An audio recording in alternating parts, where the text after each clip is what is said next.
And a hush fell over the room at perfect timing. Good timing. Just let the last few sneak into those seats.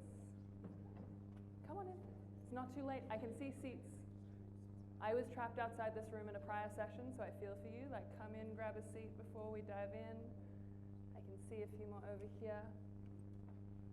If you'd like to hang out at the door, you're also welcome. But with that, we will kick off our session. As I said, you're still welcome to come and grab some of these last leftover seats. But it is my pleasure to be sitting here with the incredible Kat Tully from the School of International Futures. And my name is Taylor Hawkins from Foundations for Tomorrow. And I'm incredibly excited to spend this next session talking with you about an impactful pathway to the Summit of the Future. Now we're going to dig a bit more in a few minutes into everything that the Summit of the Future entails. The wonderful Kat Tully will share much of her wisdom on that note. But I'd love to set the scene a bit in this room because I know if anyone is like me, you've been on absolute sponge mode the last day and a half, and you've probably absorbed a hell of a lot of information. I think I told a lot of people over lunch that my brain feels like spaghetti. So if you're feeling that way, you're among friends, it's a safe space. But my invitation to you for this session is to take all of that juicy goodness that you've soaked up in the last day and a half and all of the wisdom that you came to this event with, roll up your sleeves and dig into some action. Because I know that I'm really craving that after seeing all the challenges, the opportunities, the potential, the collaborations in this space. And so that's what we want to provide here, is some tangible outcomes, something that we can really anchor into this place, that we can rally behind, and that we can revisit again here next year. But before we dive in, I'm about to hand over to Kat. I'd love to get a feel for the incredible diversity and the ripe, fertile ground for collaboration that we have. So if you're here from national government, can you raise your hand for me? Great. If you're here from civil society, give me a little wave. Great, proud hand, I like it. The civil society hands were stronger than government. I don't know what that tells you, but we've got some confidence in civil society. If you're here from academia, excellent, great. If you're here from business, international organizations, anyone? Our UNs, our UNDPs, amazing. So you can see that we have so many different perspectives to bring to the table. And that sets us up for really great success with what our ambitions are for this session. So number one, information sharing. As I said, the amount of wisdom that walked into this room should not be underestimated, and we want to bring that together. It's almost a perfect shaped room for this. We want to give it all into the middle so that we can share and so that we can grow together. We also want to foster that connection. We want to bridge those gaps and help to address some of the fractures that exist in this space. I was talking earlier today about how there's so many different schools of thought in this area, and if we focus so much on the differences, and there is value there, but if we get trapped there, we'll lose the opportunity to really rally together as we come into this critical global moment. And that's why we want to, number three, invite action. And so that brings us to a bit more detail on the Summit of the Future. Wonderful, Kat, over to you. Thanks so much. And Taylor, thank you so much for inspiring us all. I think that just summed it up so brilliantly, right? Okay, I'm going to invite some of you who are standing at the door to please come and sit down. You will be working a little bit in breakout groups in a second, but perhaps I'd spent the first 5 minutes chatting to you a little bit about what, from an outsider's civil society perspective, but from someone who has done futures with the UN over the past 10 to 15 years, what's going on perhaps in a little bit. But first of all, I'm going to invite you all to do one little quick exercise. Please put your hand up if you do work on futures. I'm kind of expecting everybody to put their hand up, right? Okay, right, okay. Please keep your hand up if you work on, everybody please keep your hand up. Okay, keep your hand up if you do work on futures and policy, whether it's local, national, international level. Okay, a couple of hands came down. Keep your hands up if you'd heard of the Summit of the Future before the DFF event. That's a really great result and basically means that in this room there's people who are really mobilized about it. That's great. Keep your hand up if you understand what it is. That's where the real drop And the opportunity. Okay, we have some experts in the room that we can lean into. And who's actually working on it? Okay, fantastic, right. And again, there are some brilliant people in this room from UN Global Pulse, UNESCO, UNICEF, UNDP, the Futures Lab, the Secretary General's office, and in fact I'm going to invite Clara at the end, who's involved in this, to actually share a few words right at the end and perhaps to share how she might take some of this conversation back. So here's, I think, what seems to be going on, and the story, which you'll all know because you're all pretty much informed about this, is that this started in 2020 with the 75th anniversary of the UN and the member states asking the Secretary General to come forward with a common agenda for change, which was then duly delivered in 2021, that was a very rich, progressive and very exciting outline of what changes might need to happen for the years ahead out in global governance. And there was a whole plethora of different recommendations that you can see above. And one of the key ideas was to have a Summit of the Future. The Summit of the Future is going to take place in September next year, 21st, 23rd of September, and in fact has now ended up being sandwiched between the SDG Summit that happened last year and also the Social Summit that is going to happen the year after. So throughout our common agenda, you have foresight endeavours that are really embedded, and the Secretary General and the whole of the UN, led by a lot of people in this room, have done a really great job to disseminate futures thinking and capability throughout the UN system and the member states that they work with. So this is the journey that we've gone, and it's interesting how foresight is both critical to turbocharge the SDG achievements out to 2030, to then look out over the next 25 years and beyond and say, what are the challenges and opportunities ahead? And then with the Social Summit, situate it again at the level of the human, of the individual, of the personal, because what does all this change actually mean for us as global citizens in the jobs that we have in the face of turbulence? How do we actually have an intergenerational contract within our governments and wider society that is at one with the environments that we're in and the changes ahead? So it really kind of works fantastically well as this kind of sequence of events. And in addition, what you're seeing at the same time, of course, is this growth of interest in foresight and innovations at a national level. So you have the potential for a two-level game, if you like, where you've got the great innovations happening at domestic levels, in parliaments, in civil society, bringing in future generations commissioners to feed into the high ambition at the UN level, and also the fact that there's a moment in time where for the first time really governments are coming together to talk about future generations and the future in an international summit can actually then also provide a coordinating mechanism.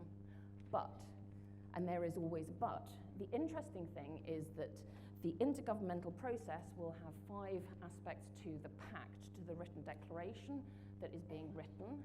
And there is also an annex, a couple of annexes, but the one that's relevant to us here, I think, is the Declaration for Future Generations, which will be annexed. And this pact has got 5 aspects to it. The one that's particularly leaning in on youth, on future generations, is the one that is least known about. So you have at the global level, you have a series of global civil societies, UN officials, and quite frankly, member state negotiators who know loads about international financial reform, who know about peace building, global governance, but the understanding of what this kind of concept of foresight and future generations, what that means tangibly, especially in the kind of politics of the UN, is not known at all. So you've got that, and at the same time you've got a whole community at the national level who are doing such fascinating work, and yet they are totally unsighted on how do you actually connect that into the UN conversations, feeding in through the ministries of foreign affairs that actually then send instructions to the UN delegation. So that is the interesting issue. We have an information gap and we have a connection gap, and putting that all on turbocharge, there is very little time to do that. So we have, together with lots of other people, including people in the room and others inside the futures community and others, have suggested that what we need is to disseminate this information very quickly, to enable to kind of say that there's a narrative that we can bring some optimism to conversations about the future at a global level instead of it always being about the polycrisis, but also then have a very targeted set of ideas that we can disseminate and go, here are some 9 ideas that you can send to your Ministry of Foreign Affairs to actually request them to put it in the text. So, and then finally, we suggested some kind of pledge that might actually act as a kind of mechanism to inspire and infect others to show that we are part of a movement that really care about making a high ambition summit of the future and using this as well to drive and support the innovations that are happening nationally. So that's the opportunity, I think, that we were talking about, and perhaps this is the right time to turn to the conversations. Absolutely. So as I said, as much as for those who may be reclining on the base here and you're leaning into a bit of an afternoon slump nap, I'm sorry to tell you that's not going to happen for you today. We're about to start moving around because we want to roll our sleeves up. We want to hear from you. As I can see, a few of you are already scanning this QR code. It will take you to the current draft of the pledge and to this statement of ambition for the Summit of the Future, because as Kat so incredibly explained, we have this incredible moment with eyes coming from every sector looking at it that has the potential to be transformational, but it also has the potential to be, and sorry to anyone offended by this in the room, a miraculous flash in the pan that passes. And so it is our job to surround that moment with action, to surround it with ambition, to surround it with coalition building that has the ability to carry that potential into transformational change. And so that's what we really want to crowdsource in this session. Is we're going to break you into, I think, 5 groups. We'll have a group in each corner and maybe one collecting here. I know we're a bit more squishy on space here, but we will be spending 15 minutes diving into 3 really important questions that we think need to inform how we all approach the Summit for the Future. So number 1, we really need to understand what's already going on. So what is happening in your country? I've heard so many of the other speakers reference to the amazing diversity that is in this event. So what's happening in your country? What do we need to know about? What do we need to make sure that we are amplifying so that people see what's possible and how localization is working in this space? And then what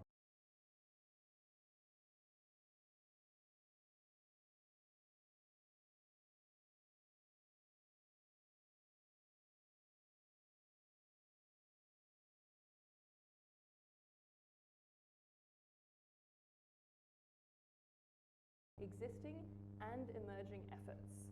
You know, I and so many people in this room are a great example of people working hard in this space, and then you meet people who are actually working either in the same geography, in the same area, and you've never heard of each other.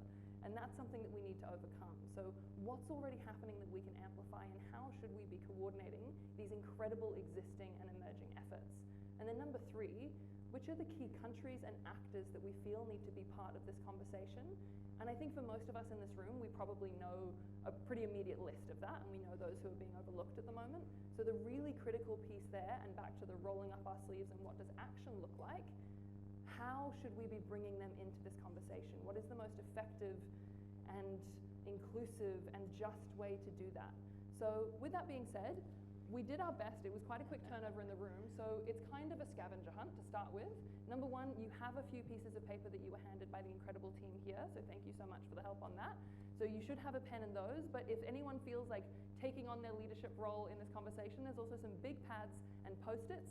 If that is near you, you have now been voluntold as a facilitator, so please grab it, take the Post-its, take the marker. I'll walk around just in case any of them were missed. And you're going to dive in with your group for 15 minutes. Logic would indicate that maybe you spend 5 minutes on each question, but do not let me hamper your creativity. And you're going to dive in and capture as much information from these questions, because I can tell you my evening tonight, it's going to be a party. I'm going to be laying in my hotel room with all of these pieces of paper on the floor, processing them and seeing how we can build them into this statement a bit more. So please know, this information is going somewhere. You writing it down is genuinely valuable, and nice and tidy handwriting will be appreciated by me late tonight. So with that, please commence your 15 minutes. And if you have, there we go, there's a facilitator right there. Please grab those big pads if you can see them, and away you go. Thank you. Oh, no.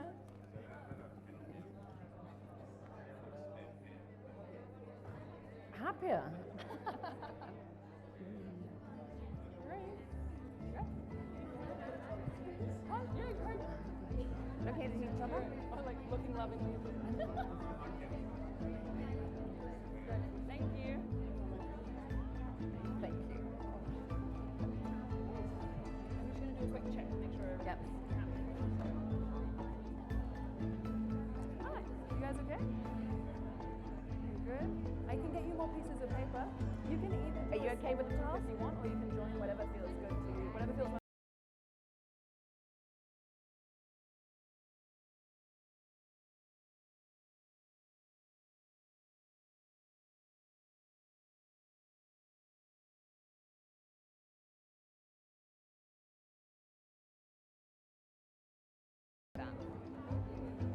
It might be easier to do that. It's more work for Taylor, but not me.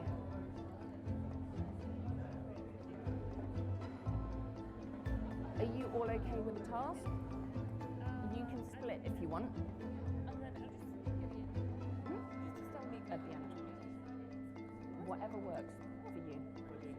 Oh, I'm so sorry. You're doing question one on I blue. shouldn't have Very gone. good.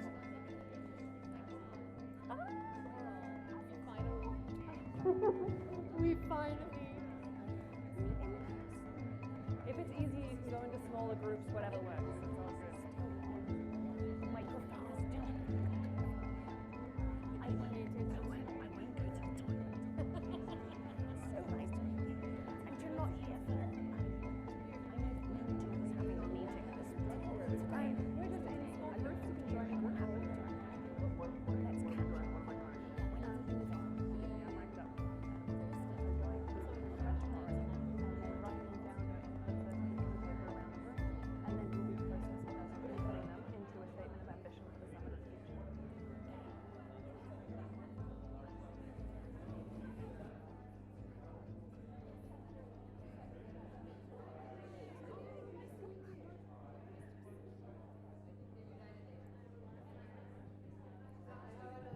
Any questions?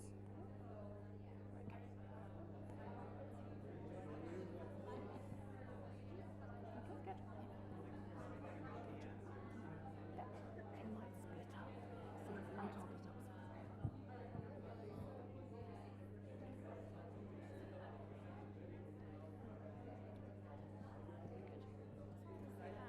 Because I feel like I've known you forever, but I've never met you.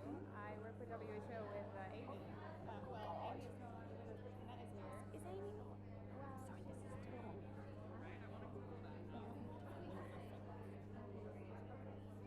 Yeah, so then we need to. Yeah, so we need to chat maybe without the microphone at some point, but Jeanette is here. Thank you.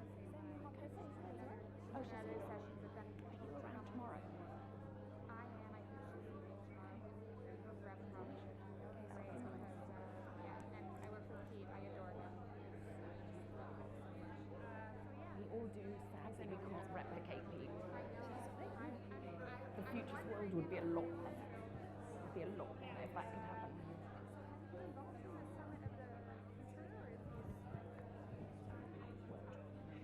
We worked at UNGP. Yeah, which is again like us being completely siloed, and this is my personal perspective that I'm gladly sharing because I Do you need paper?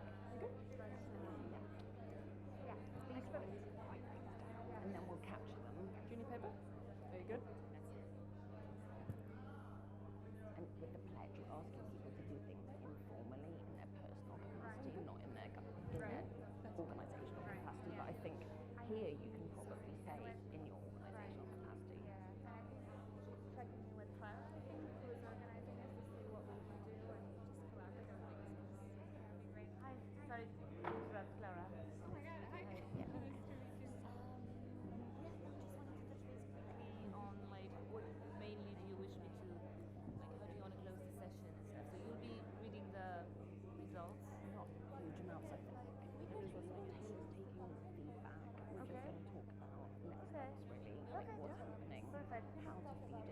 Great. If you just put your name, and then the I'll country, and say, then why. As long as there's good reason, I'll you can show all you do the it slides separately if that you we want. have.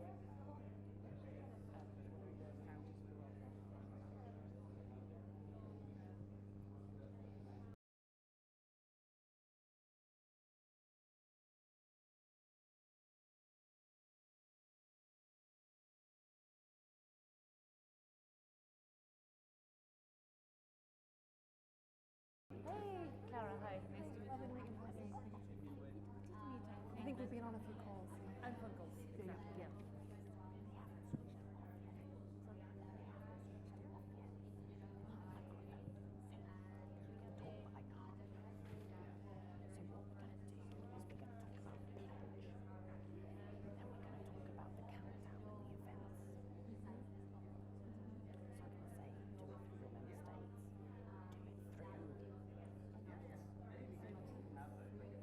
should be well into question 2 at this point.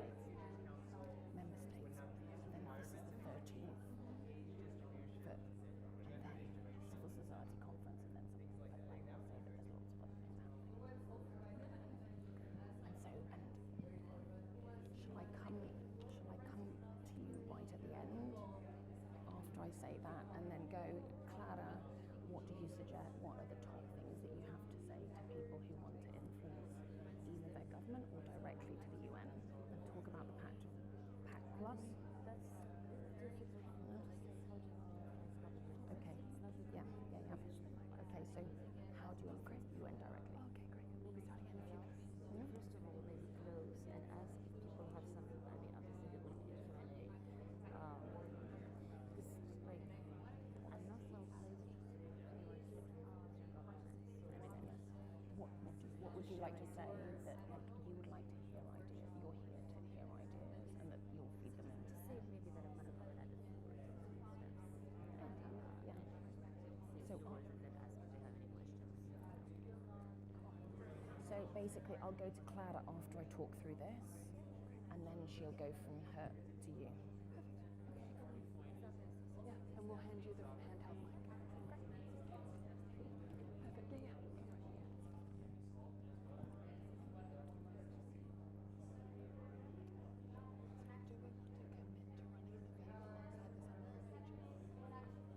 Perfect. Yeah. I think we want to.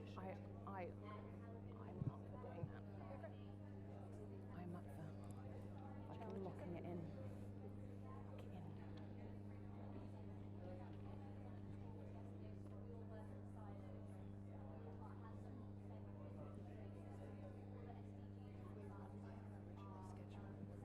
Sorry, did you?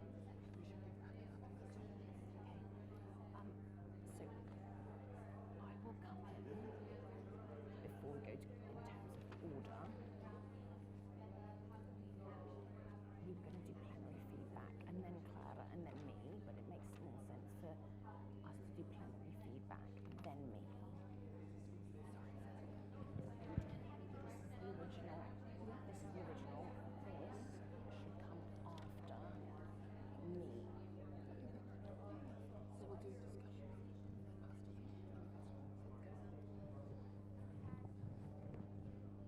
Okay, trying to dig into that last question now. We're creeping up on our last few minutes. Time flies when you're having fun.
Pledges around.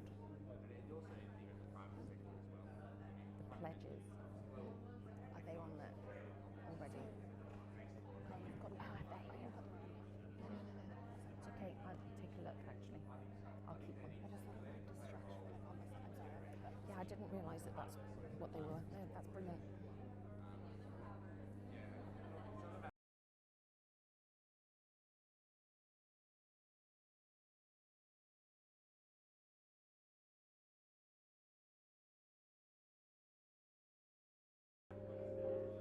Slowly concluding those discussions. I take it as a great sign that the conversations are going so well that you don't want to stop. So I hate to be the bearer of bad news, but slowly going back to the seats that you're comfortable continuing to sit in for the rest of the session. Our wonderful group here in the middle, opening back up slowly. I'm doing it in my calm tone, which I think isn't quite working. This is there very we go. good. We're getting movement. Okay, yeah. They want more summit. Okay. More summit. More. I've More been told summit. I need to be louder. All right. It's better? Okay, great. I'm getting positive feedback now. Okay, and the calm hush fell across the room. I feel that this is against my odds and my intention, but we'll conclude the discussion now. I'm slowly looking. Okay, we're going to do this like school teacher strategy. Hands up if you can see my hands up. Okay, great. Have I got hands up? There we go. Oh, there we go. Okay, it worked. You see, school teachers know what's up. They know how to do this. Okay, so what we're going to do now is we want this to stay dynamic. We don't have the intention of being the key speakers in this space, and the hush really reaches that corner over here, and that'll be really helpful. I'm recovering from a spot of pneumonia a few weeks ago, so be kind to me in my voice.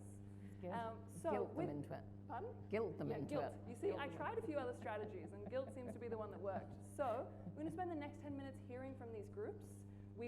So any final thoughts you have, keep writing those down, because as I said, we will be collecting those. They will go to use.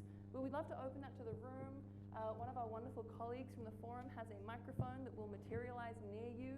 And it's not a hand up to speak, but a general wave, creating some attention to yourself if you'd like to share. Jack, you look ready to go. Was that a wave or was that a thinking hand? Oh, that was a hand. Okay, great. Who would like to share what came out of your discussions? Yes, Claudette. Yeah, so about the first question, we were discussing that we are not very aware of what's happening at a national level, and this has all come to the fact that there's not a lot of awareness in a domestic level or also with local NGOs, grassroots organizations. Something that we would like to see happen is some participated democracy exercises where citizens can start having a conversation on what is actually their priorities for the future, so that in that case, the delegations can share their insights at a UN level. The second thing about the second question on what action should be taken, we were discussing on linking the SDGs with futures, because it's still something that it's very abstract and that we're still working in silos. So something that is intersectional and that is meant to create collaboration will be great. And as for the third thing, we definitely agree that having some powerful countries on our side will be beneficial. For example, members from the G7, G20, EU, US, China, etc. But there's also a need for balancing these considerations with young countries and future majority countries overall, because this type of actors will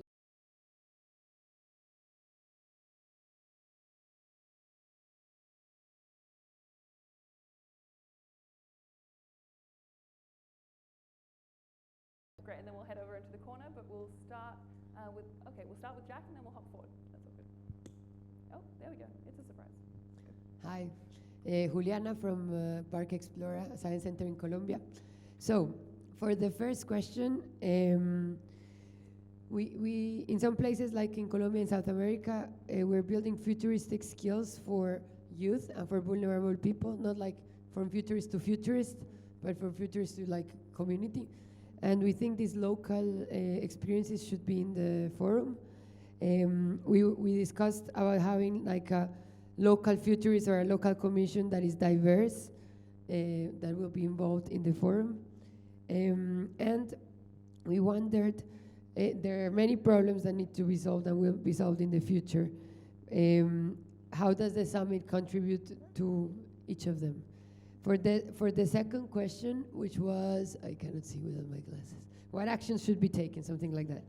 So we think that the people that are planning the summit, they know everything about it, but like human beings in different countries, they have no idea that this is going to happen and are not connected, so that's an important thing that has to be done.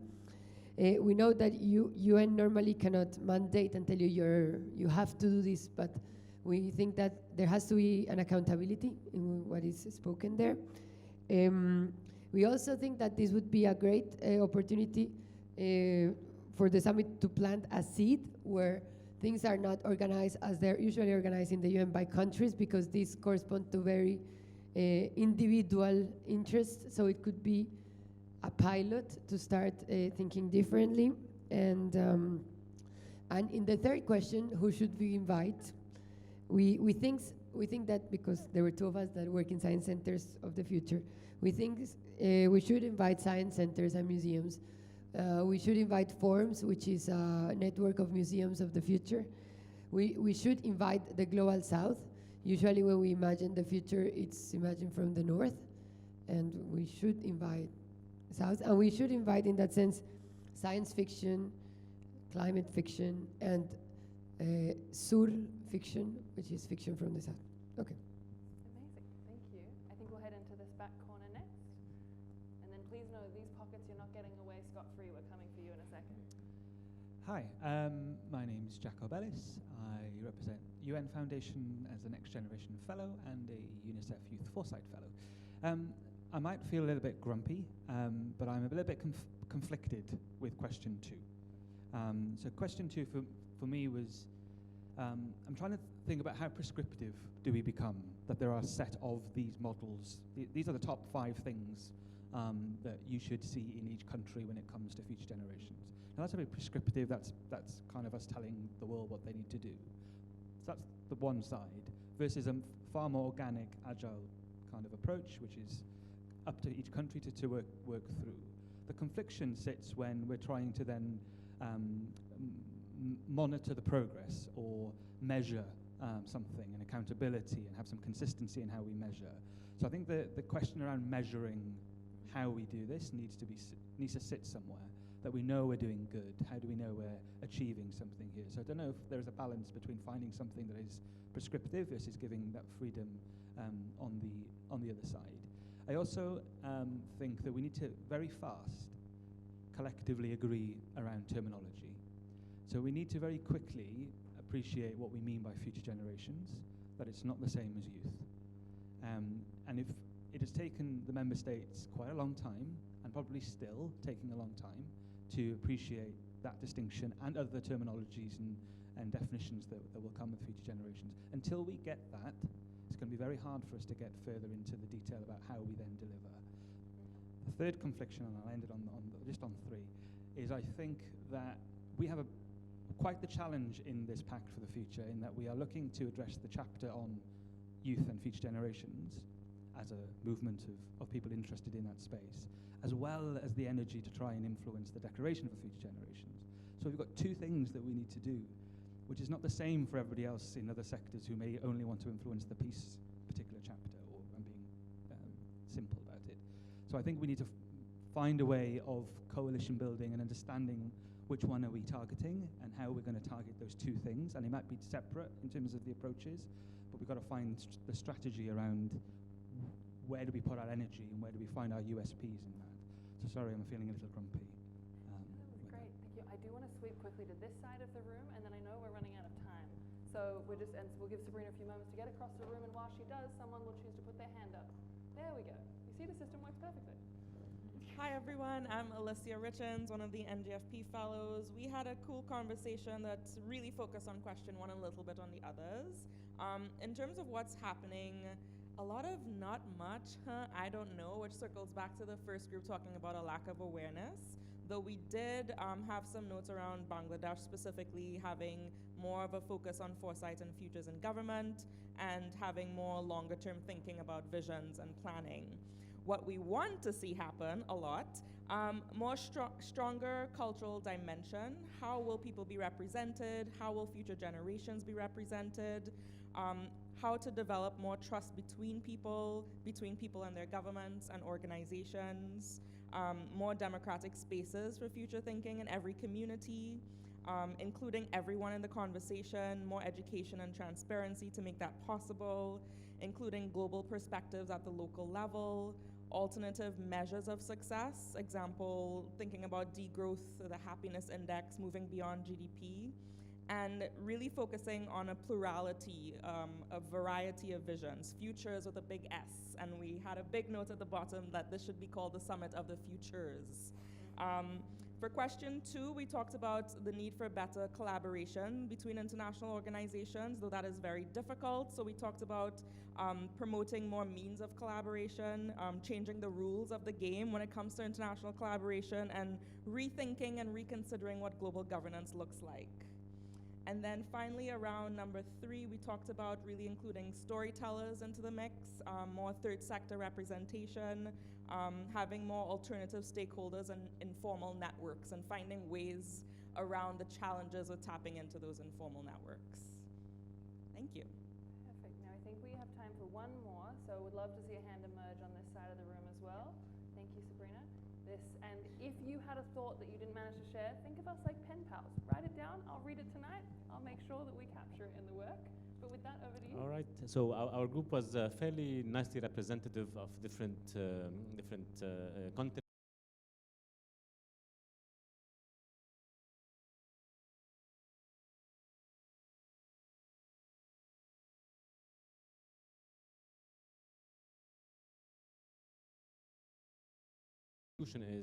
Are the different tracks inside the organization aligned, right?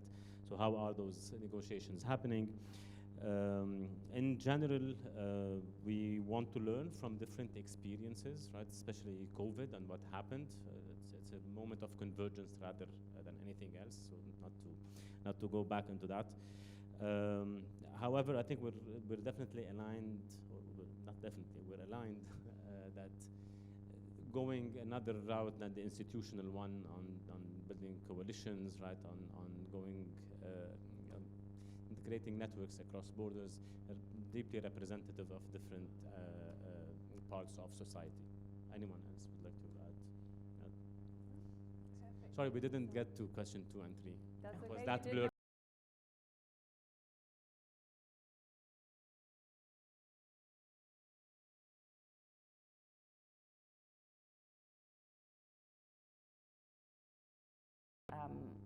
To come up with some thoughts from her perspective on what she's heard. So effectively, the pledge is indicating interest, and there's lots of information gaps we've just heard, and there's lots of ways that we, as either in civil society, working in member states, working with policymakers, working in member states, there are lots of different avenues to influence, but we often don't know how, and we need to understand and connect around terminology, and we need to share information. So the pledge is a kind of first step at trying to kind of create this common understanding. But really there's 3 stages, and we'll give you the QR code, so don't bother reading it. And also this is a zero draft.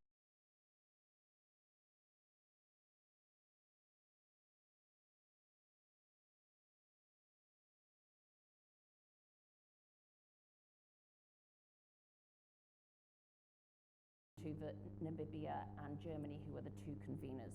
Then there is, from the beginning of January until the summit itself, where there are going to be opportunities, where there's negotiation by the member states, and civil society is very much feeding in.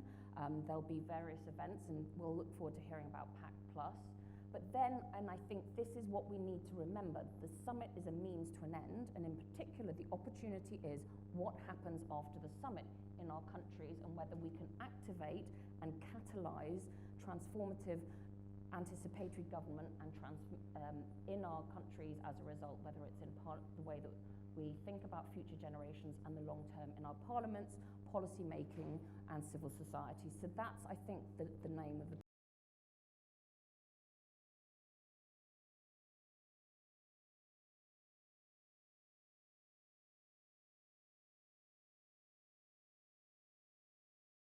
Does that say 11th? Yeah, it's the 11th. Civil society are invited to comment on the 13th, and if you sign up, we will actually circulate all these links. There will be a civil society conference in May, and then of course the pact is in September. There's lots of other dates, including things that are going to emerge In particular, the Dutch are going, and Jamaicans are going to issue the second track of negotiation for the separate declaration of future generations, as Jack pointed out. There's probably going to be a slightly different and slower negotiating time frame than the one for the pact. But as I said, we'll need to be very nimble, share information, and probably be very, very clear about terminology and very clear about the asks. But the big opportunity, I think, is by having a summit where instead of the future being colonized by older people who are talking about the poly crisis and distress about the future, where we can actually connect to a realistic optimism about the 25 and 50 years ahead. So at that point, I'm going to hand over to Clara and to invite her to say a couple of words. I think there's a microphone that is hurtling towards you.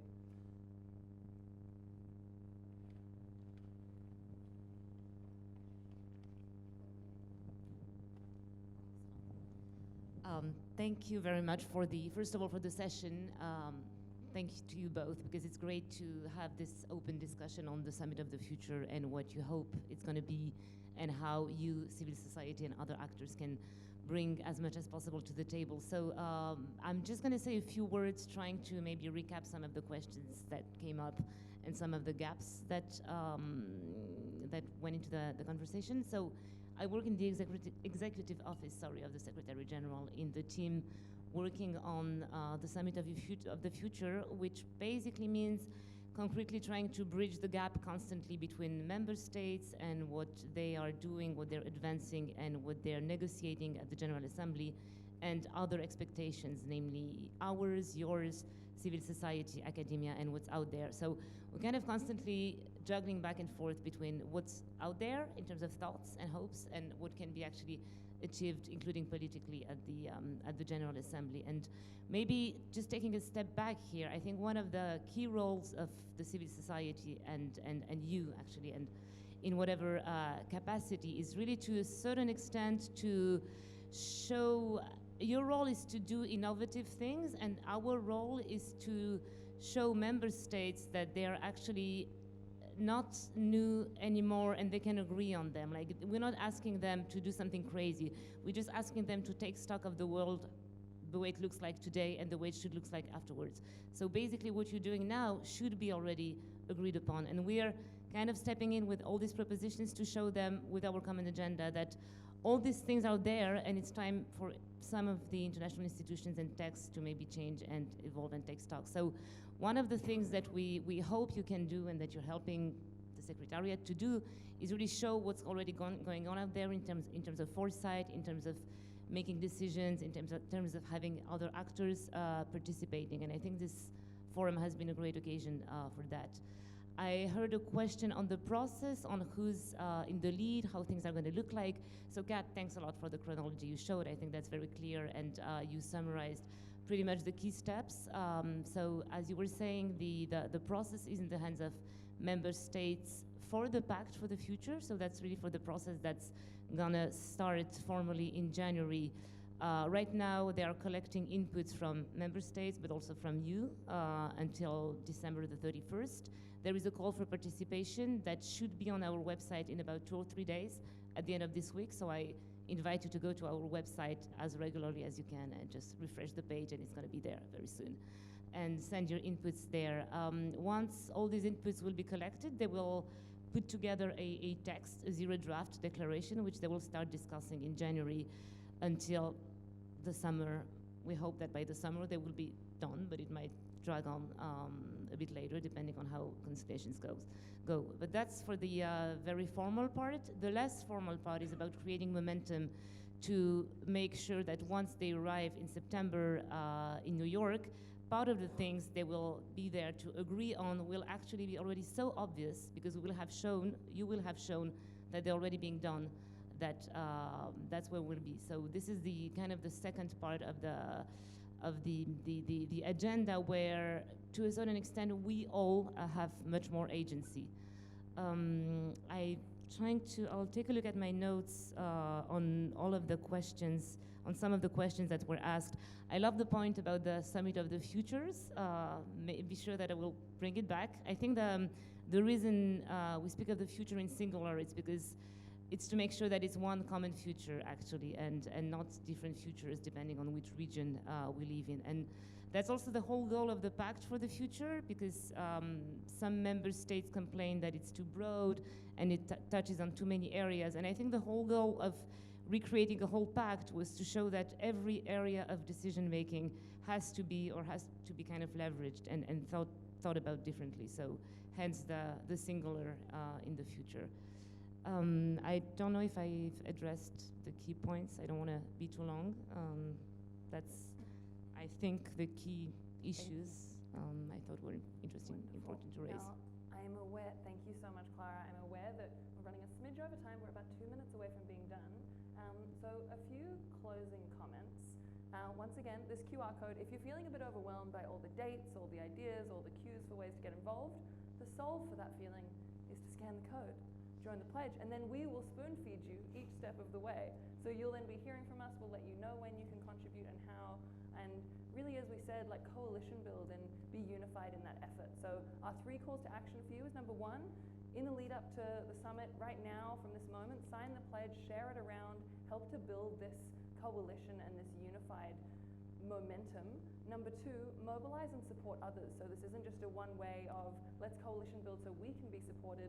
Find the other initiatives you can support. To Clara's point, showcase. Our intention here is to be bold and to be innovative and showcase what's happening so that we can support what's happening within the Summit of the Future. And then number 3, nurturing the network, so really leaning into what's possible around the summit.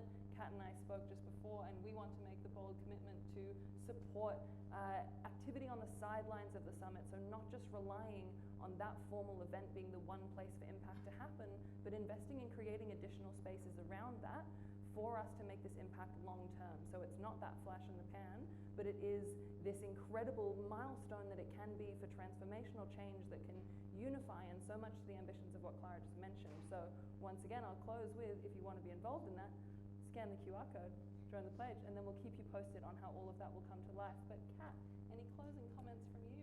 No, I think it's just the potential for catalysing change and coordinating our common endeavours together, both the people in the room, other people in the Futures and Foresight community, but all the other amazing people that are committed to creating change. That's the real opportunity, changing that over the next year.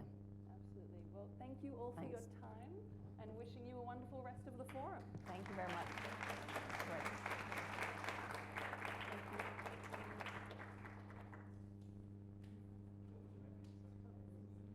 That was really great. I'm really good. Really good. Did some. Thank you. Oh yes, for my evening. Yes, Thank it was you. a little